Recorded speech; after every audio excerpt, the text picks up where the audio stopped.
días a todos, bienvenidos a UNITE Informa. Mi nombre es Laura Vargas y el día de hoy vamos a hablar sobre el genocidio de Ruanda. ¿Cómo vamos a desarrollar la noticia? En primera instancia, en una línea de tiempo, les vamos a hablar sobre lo que sucedió antes, durante y después del genocidio.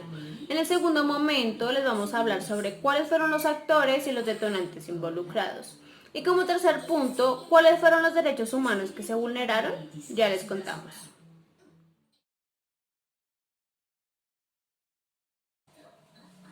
Ruanda es un país que no posee gran extensión territorial y tiene 12 millones de habitantes. También se le conoce como el Tíbet de África por su geografía montañosa. Hoy en día es considerado un país en donde el índice de desarrollo humano ha aumentado y la tasa de pobreza ha disminuido. Ahora bien, para abarcar el tema del genocidio, mi compañero Christopher Mantilla les va a ampliar la información. Sigue, compañero. Gracias, Laura. Todo comenzó antes de la era colonial. Los Tutsis ocupaban el estrato más alto en el sistema social y los Hutus el más bajo. Esa convivencia se vino fracturando debido a una serie de factores y dinámicas que trastocaron la débil paz en la población, sin pasar por alto que la rivalidad entre estas dos principales etnias afloró a partir del siglo XVI como consecuencia de las expediciones militares que los Tutsis emprendieron contra los Hutus. Ya en el siglo XIX, tras la Primera Guerra Mundial, Ruanda pasó a pertenecer a Bélgica. En los años 50 las tensiones aumentaron y comenzaron los conflictos étnicos entre Hutus y Tutsis. Ya en 1959 cientos de Tutsis fueron asesinados. Como Ruanda consiguió la independencia, miles de Tutsis pidieron refugio en países vecinos. Desde allí los Tutsis comenzaron a organizarse y emprendieron un ataque contra los Hutus y el gobierno, asesinando a numerosos civiles y creando nuevas oleadas de refugiados. En 1988 fundan en Uganda el Frente Patriótico Ruandés, compuesto principalmente por los Tutsis exiliados que habían pertenecido o habían participado en la resistencia. Al final de los años 80, casi medio millón de ruandeses estaban refugiados en Burundi, Uganda, Zaire y Tanzania. En 1990, el FPR lanzó el mayor ataque a Ruanda desde Uganda. Los tutsis que vivían en Ruanda fueron tratados como traidores y cómplices de lo sucedido. En 1993, ambos países firman los acuerdos de paz en Austria y se crea un gobierno de transición compuesto por Hutus y Tutsis. En 1994, más de 7 millones de personas vivían en Ruanda divididas en tres grupos étnicos. Hutus, que suponían la gran mayoría de la población, los Tutsis y los Tawa. En el 6 de abril de 1994, la muerte del presidente de Ruanda da comienzo a semanas de intensas masacres. Se estima que 1 millón de personas fueron asesinadas en lo que se conoce como el genocidio de Ruanda y alrededor de 200 mujeres fueron violadas. Ya en el año 2000 se conocieron detalles de lo sucedido realmente y cómo se estalló el conflicto de Ruanda. En el 2010, Estados Unidos encargó una comisión oficial para esclarecer los hechos. En 2017, las luchas entre Hutus y Tutsis que provocaron el genocidio de Ruanda han dado lugar a conflictos armados activos hasta el día de hoy. Los conflictos étnicos se extendieron hasta países vecinos como República Democrática del Congo y Burundi, de donde han tenido que huir más de 400 refugiados, más de 85.000 hoy refugiados en Ruanda. Gracias, compañero, por la información. Para continuar, el segundo momento tiene que ver con los actores y detonantes involucrados en el genocidio de Ruanda. Esto se desata a partir del 7 de abril de 1994 en respuesta a un atentado que sufrió el presidente de ese entonces, en donde años más tarde se conocieron los detalles de lo que sucedió. Resulta que el avión había aterrizado previamente en Ginebra y el ejército de Burundi fueron los que realizaron la revisión del mismo. El ejército de Burundi pertenece a la etnia de los Tutsis y recordemos que el mandatario pertenecía a la etnia de los Hutus. Durante 100 días asesinaron de manera muy cruel a miles de personas, en donde la táctica, según algunos testigos, era reunir a gran cantidad de personas en estadios, iglesias o sitios donde quedaran encerrados y no hubiera escapatoria. Ahí procedían a asesinarlos.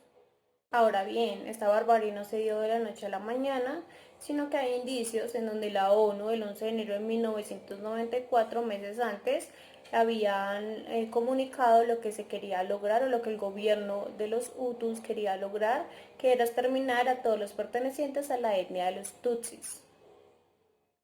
El tercer punto tiene que ver con los derechos humanos que fueron vulnerados.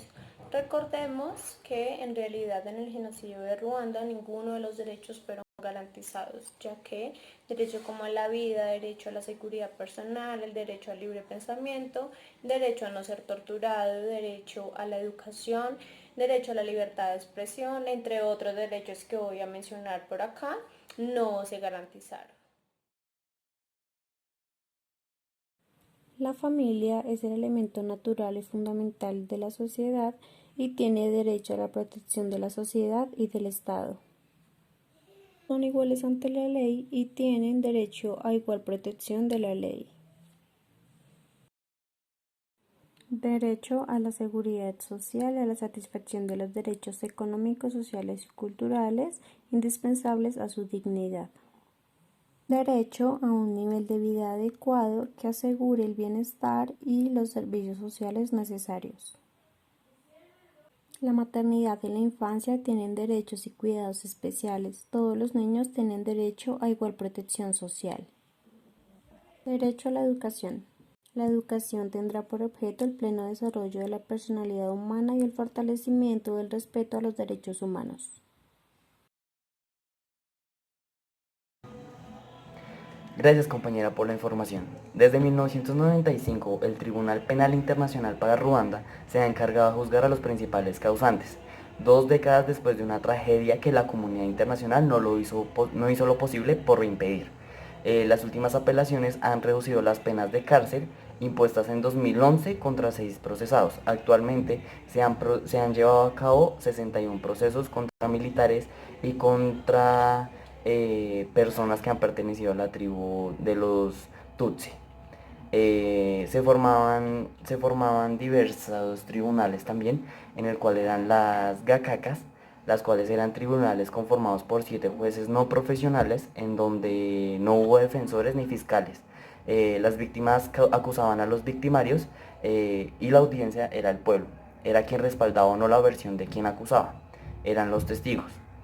Los jueces eran encargados de encontrar la verdad. Las sentencias eran de reparación para quienes fueron los autores materiales y causaron los daños hechos contra la propiedad, y de cadena perpetua para los máximos responsables de delitos de lesa humanidad y masacres.